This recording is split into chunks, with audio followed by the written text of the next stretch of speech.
Trauma raquimedular. Esta es una enfermedad que afecta las funciones motoras, sensitivas y autónomas.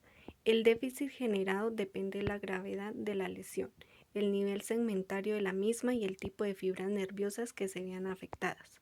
Es una enfermedad grave que suele resultar en muerte o discapacidad. Abarca las lesiones de origen traumático que afectan conjunta o aisladamente a las estructuras óseas, cartilaginosas, musculares, vasculares, meningias, radiculares y medulares de la columna vertebral a cualquiera de sus niveles. La lesión medular es un problema neurológico que se caracteriza por un déficit de las funciones motoras y sensoriales debido a una afectación completa o parcial de la médula espinal por razones principalmente traumáticas. El trauma se presenta principalmente por accidentes de tránsito o laborales, acompañados de traumatismos múltiples como craneales, torácicos y pélvicos. Además, se puede relacionar también con lesiones por arma de fuego, caídas de alturas, lesiones por explosión.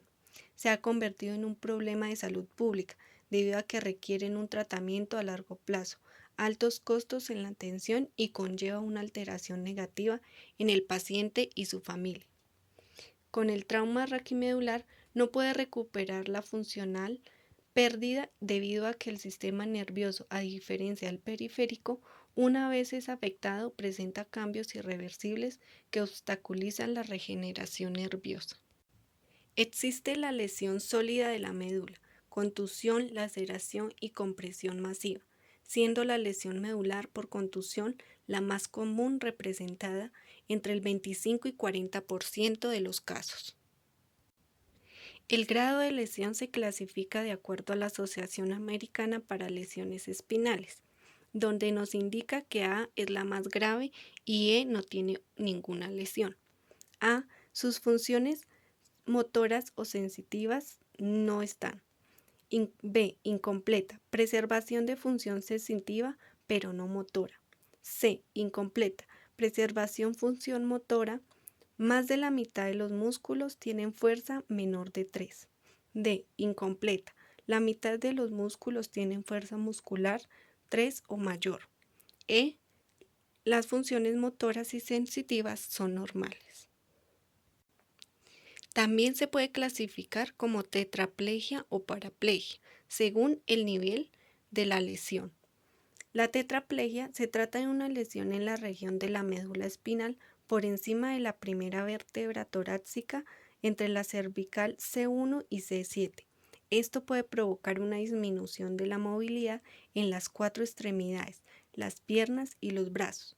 El grado de la parálisis puede variar según la naturaleza de la presión y el tipo de rehabilitación que se haya podido someter al afectado.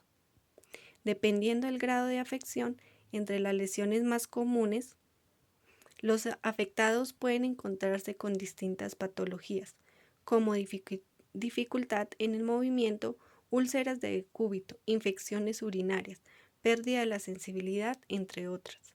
Normalmente, cuanto más alta es la lesión, más extenso será el daño. La paraplegia es una lesión o enfermedad ocasionada en la médula espinal en la región torácica o lumbar. Las personas afectadas en esta zona pueden usar el tronco superior sin problemas, pero sus piernas pueden sufrir distintos grados de parálisis. Dentro de la fisiopatología vamos a encontrar que va a haber una lesión primaria y secundaria. Hablaremos primero de la lesión medular primaria. Dentro de la lesión medular primaria encontramos cuatro mecanismos de lesión. Entonces, encontramos el impacto con compresión transitoria, que ésta se presenta en pacientes con enfermedad degenerativa de la columna cervical que sufren traumas en hiperextensión.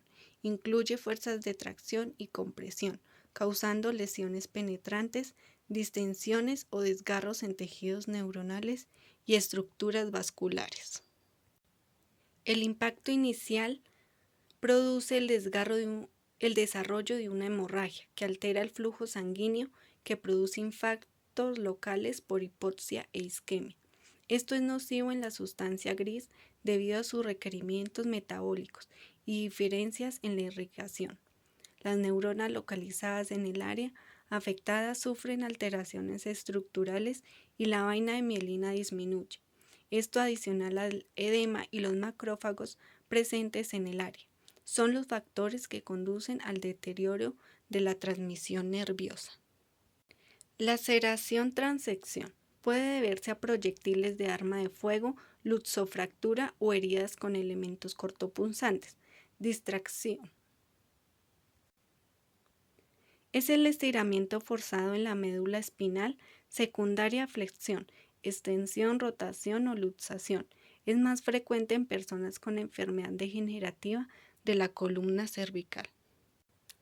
Impacto más compresión persistente, siendo este último la forma más común de presentación. Se observa en las fracturas con estallido del cuerpo vertebral y retropulsión de fragmentos de hueso que ejercen compresión en la médula espinal. Lesión medular secundaria. Comienza inmediatamente o minutos después de la lesión y puede extenderse por varios días e incluso semanas. En esta el daño tisular incrementa progresivamente, afectando los distintos niveles de la médula espinal. Además, el daño endotelial conduce a una mayor permeabilidad y la presencia de edema intracelular, siendo esto un factor importante para la extravasación de las células del sistema inmunitario. Esta tiene unas fases. Fase inmediata.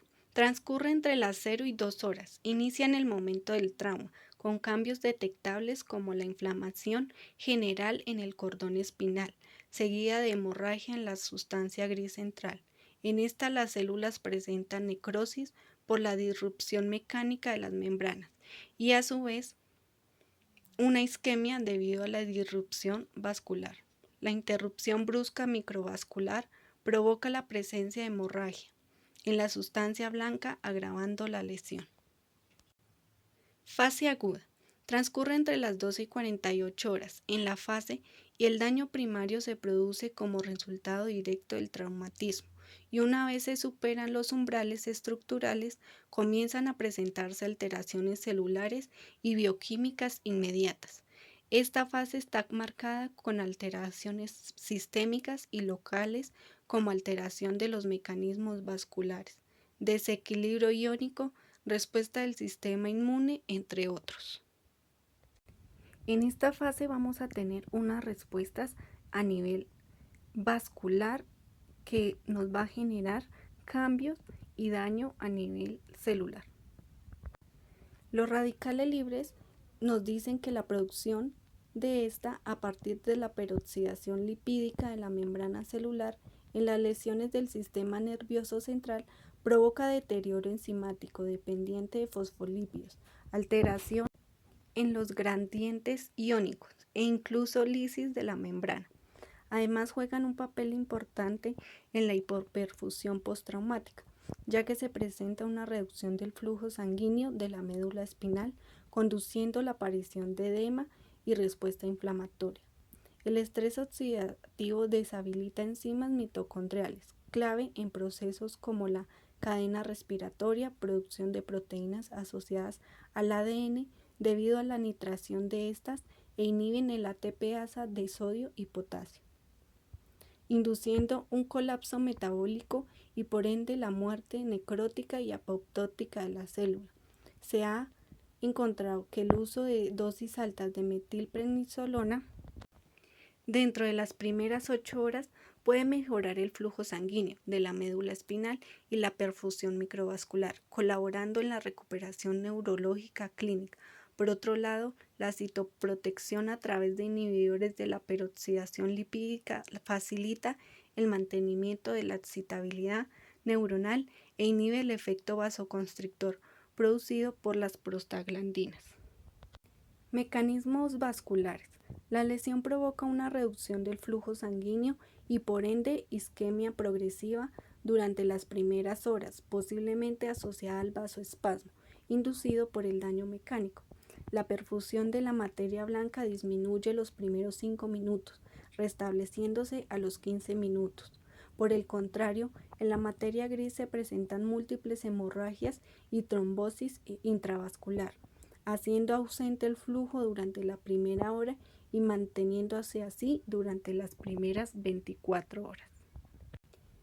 La hipotensión sistémica, producto de la pérdida de autorregulación hemodinámica de la microvasculatura, puede provocar disminuciones adicionales en el flujo sanguíneo de la médula espinal con hipertensión inducida que no necesariamente invierte la isquemia, sino que produce hiperemia marcada en sitios adyacentes, posterior al periodo de isquemia.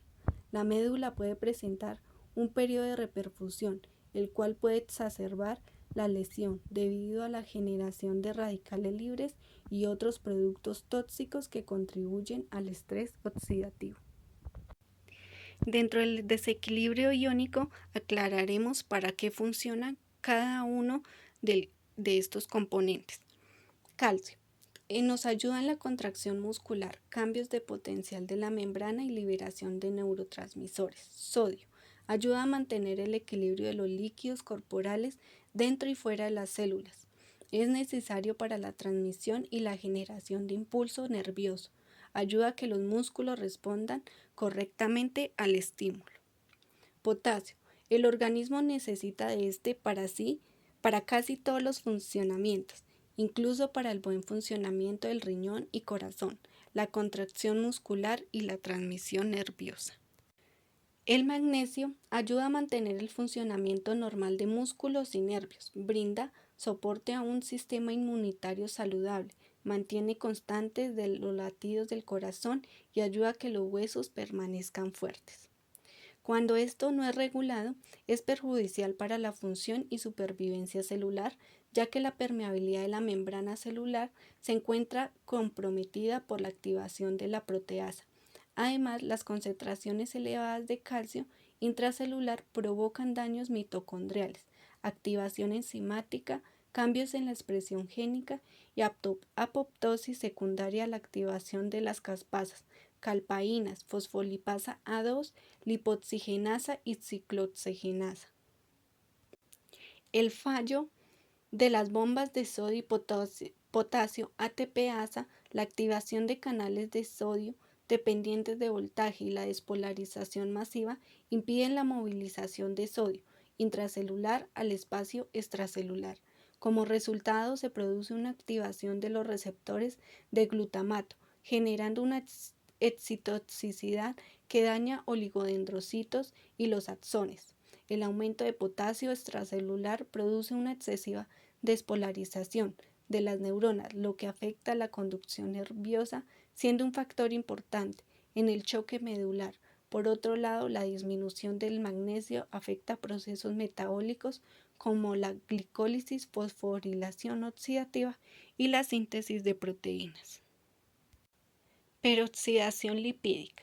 Después del aumento de los niveles de calcio intracelular, la disfunción mitocondrial, la degradación de ácido araquidónico y la activación de óxido nítrico sintetasa inducibles, se produce la formación de especies reactivas de oxígeno y nitrógeno, causando la peroxidación de lípidos, daño de proteínas y ácidos nucleicos, induciendo alteraciones en el citoesqueleto, organelos que llevan a la lisis y por ende a la pérdida neuronal.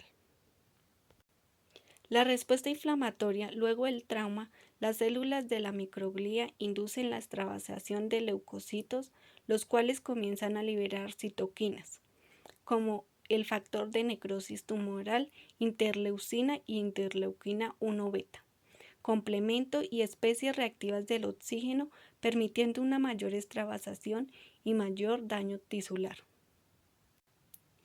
Estas citoquinas inducen la expresión de ciclooxigenasa, promoviendo la degradación del ácido araquidónico en prostaglandinas, prostaciclinas y tromboxanos, que medían la permeabilidad, resistencia vascular y la agregación y adhesión plaquetaria.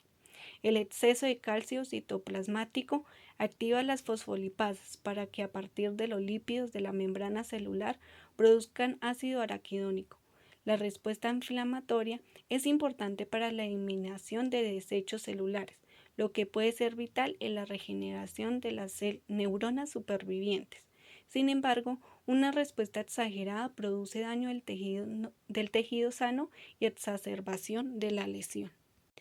Las células de la microglia, neutrófilos y macrófagos ofrecen inmunidad innata y los linfocitos ofrecen inmunidad adaptativa.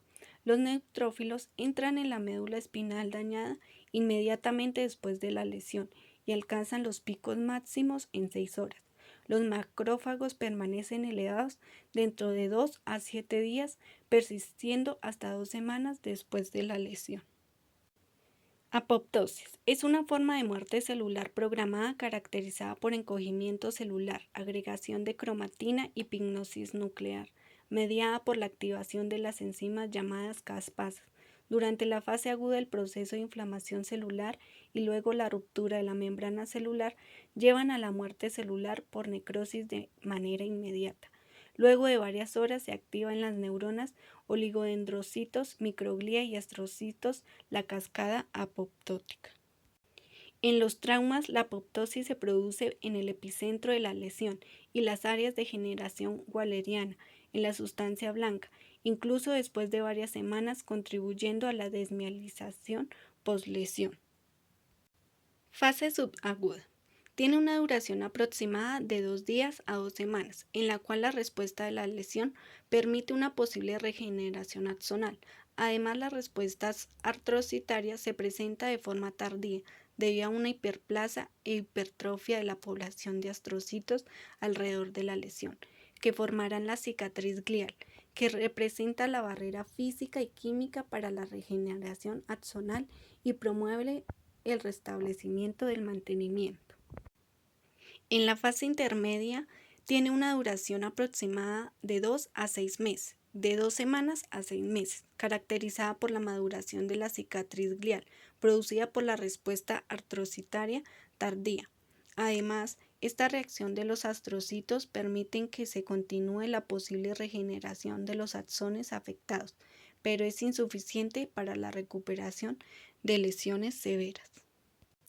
En la fase crónica, el proceso degenerativo continúa y se extiende a las zonas aledañas a la lesión, las cuales presentan actividad eléctrica y funcional deprimida, evolucionando a lo que se conoce como lesión secundaria, y por ende una posterior pérdida de la función neuronal. El trauma, además de producir muerte neuronal, provoca lisis de células gliales, destrucción de vasos sanguíneos y lesión de tractos axonales, que al no poder regenerarse provoca que las alteraciones sean permanentes. El proceso de desmielinización inicia a las 24 horas después de la lesión, incrementándose a las 2 semanas por el efecto de las células inflamatorias que entran a una segunda fase de migración. A las 3 semanas, algunas fibras presentan degeneración waleriana y pérdida del diámetro axonal. Las formas inmaduras de oligodendrocitos sanos son capaces de remielinizar algunos axones. Además, las células de Schwann liberan factores tróficos que colaboran con este proceso.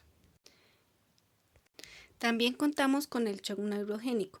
Se define como una presión arterial sistólica mayor a 100 milímetros de mercurio, asociada a una frecuencia cardíaca menor de 80 latidos por minuto. En el contexto de un trauma medular con pérdida súbita del tono autonómico resultante de dicha lesión debido al daño en el sistema nervioso simpático. Se manifiesta clínicamente con hipotensión, bradicardia, colapso circulatorio debido a la disminución de la resistencia vascular periférica y compromiso del gasto cardíaco. El trauma mecánico produce una compresión directa en los elementos del sistema nervioso central y periférico por las estructuras osteoligamentosas. Además, se produce lesión de vasos, axones y ruptura de membranas de células nerviosas. Secundario al proceso inflamatorio desencadenado, se presenta isquemia en la médula espinal. Posteriormente, la regulación del flujo sanguíneo del tejido cesa conduciendo a la hipotensión sistémica, exacerbando la isquemia y la progresión de la lesión medular aguda son de la lesión espinal. La hipotensión y choque neurogénico después de la lesión medular aguda son un proceso distributivo resultante de la pérdida del tono vasoconstrictor periférico en las arteriolas y la acumulación de sangre dentro de la vasculatura periférica. Shock espinal es una afección neurofisiológica post-trauma generada por la hiperpolarización neuronal, haciéndolas insensibles a los estímulos cerebrales, manifestándose como pérdida de la función y actividad refleja por debajo del nivel de la lesión.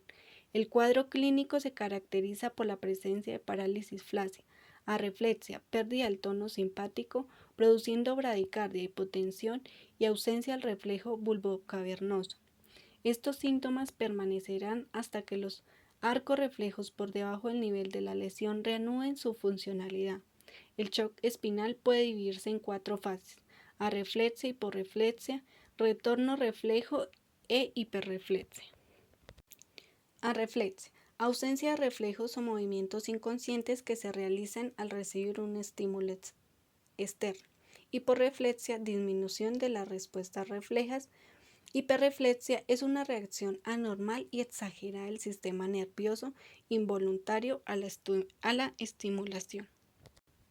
Signos y síntomas. Se puede presentar hipertonía, que es una hiperactividad muscular que se produce cuando la comunicación entre el cerebro y la médula espinal se ve afectada por lesiones o alguna enfermedad.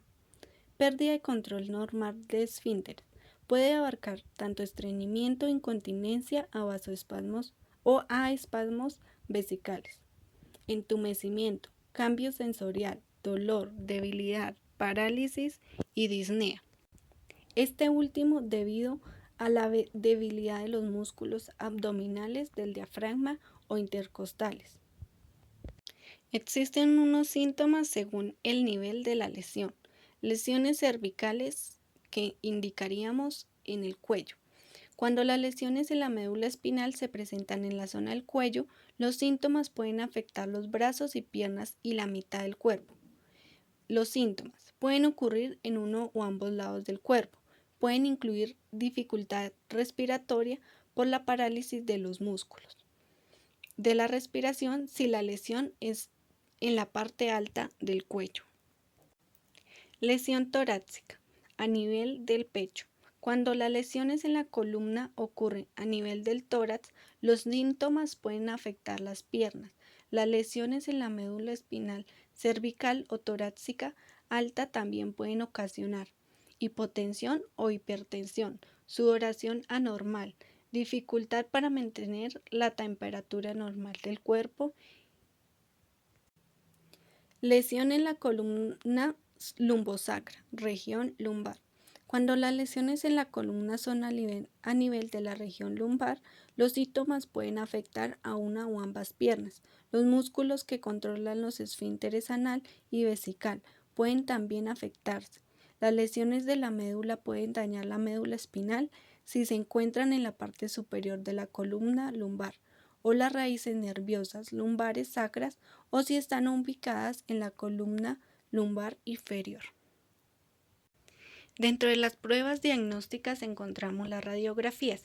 El personal médico pide estas pruebas para que las personas que aparentan tener una lesión de médula espinal después de un traumatismo. Las radiografías revelan problemas en las vértebras, columna vertebral, tumores, fracturas o cambios degenerativos en la columna. TAC puede brindar mejor detalle de las anormalidades que se ven en una radiografía. Esta exploración utiliza computadoras para formar una serie de imágenes transversales que pueden identificar problemas en los huesos, discos y otros tipos de problemas. También tenemos la resonancia magnética. Se utiliza un campo magnético potente y ondas de radio para conducir imágenes generadas por computadora. Esta prueba es útil para observar la médula espinal e identificar hernias de disco, coágulos sanguíneos y otras masas que pueden estar comprimiendo la médula espinal. Miolograma. Es una radiografía de la columna después de una inyección de un medio de contraste. Electromiografía y pruebas de conducción nerviosa son las que se usan para detectar o mirar los cambios en la médula espinal. Otra forma de valorar el tipo de lesión, entonces es valorar la sensibilidad. Vamos a encontrar una sensibilidad superficial, como la vamos a valorar, que es táctil, térmica o dolorosa. Tenemos una profunda, que esta vamos a valorar la varestesia, batiestesia y la vibratoria. El término batiestesia y variestesia hace referencia a la sensibilidad de los tejidos y los órganos a las variaciones de presión. Otra manera importante de valorar son los reflejos pupilares. El otro es el reflejo nauseoso y otro el reflejo de Babinski. Recordando que el reflejo de Babinski en una persona adulta pues refleja una patología o un daño patológico. Entre las complicaciones encontramos las respiratorias y las cardiovasculares. Entre estas, entonces, la función respiratoria se altera según el nivel de la lesión. Entre C1 y C2 no hay musculatura respiratoria eficaz de ningún tipo. El paciente requiere ventilación mecánica o un estimulador del nervio frénico. De C3 a C4, la parálisis frénica bilateral con mantenimiento de la ventilación gracias a la musculatura accesoria. Requiere ventilación mecánica precoz por agotamiento de la musculatura accesoria. Debajo de C5, parálisis intercostal y abdominal completa, produciendo respiración diafragmática. Debajo de T5, no suele producirse insuficiencia respiratoria de origen neuromuscular. En los pacientes con el trauma raquimedular, el patrón respiratorio se vuelve epigástrico por disminución de la expansión torácica y el aplanamiento de la pared torácica superior. Este conjunto de disfunciones conlleva a una posible neumonía. Dentro de las complicaciones cardiovasculares tenemos la hipotensión ortostática. Es la disminución de la presión arterial sistólica en más de 20 milímetros de mercurio y diastólica en menos de 10 milímetros de mercurio, cuando se cambia de supino a vertical, sin tener en cuenta los síntomas producidos. Esta complicación se encuentra asociada a traumas cervicales o torácicos altos. La sintomatología se atribuye a un acúmulo de sangre en los miembros inferiores, lo cual causa disminución del gasto cardíaco y la presión arterial, reduciendo así el flujo sanguíneo cerebral. Entre los síntomas más comunes se encuentran visión borrosa, mareo, vértigo, fatiga, inquietud y disnea. En el tratamiento no farmacológico se utilizan mesas de bipedestación, fajas abdominales, actividad física y estimulación eléctrica muscular. En la disreflexia autonómica es causada por una descarga masiva simpática, provocada ya sea por un estímulo nocivo o no nocivo, originado por debajo del nivel de la lesión. Genera el incremento de la presión arterial sistólica en más del 20%, asociado con cambios en la frecuencia cardíaca, acompañado por al menos de uno de los siguientes signos y síntomas. Signos: aumento de la presión arterial, transpiración, piloerección, enrojecimiento en cara y cuello, hombros, bradicardia y arritmias. Síntomas: cefalea, visión borrosa, congestión nasal, escotomas y ansiedad. La disreflexia autonómica es causada por una descarga masiva simpática provocada ya sea por un estímulo nocivo o no nocivo, originado por debajo del nivel de la lesión. Dentro de las cardiovasculares también encontramos la trombosis venosa profunda. El riesgo de presencia de trombosis venosa profunda en pacientes con trauma raquimedular es dado por la tríada de Virchow: hipercoagulabilidad, inmovilidad y lesión de la capa íntima de los vasos sanguíneos. El diagnóstico se realiza a través de un Doppler.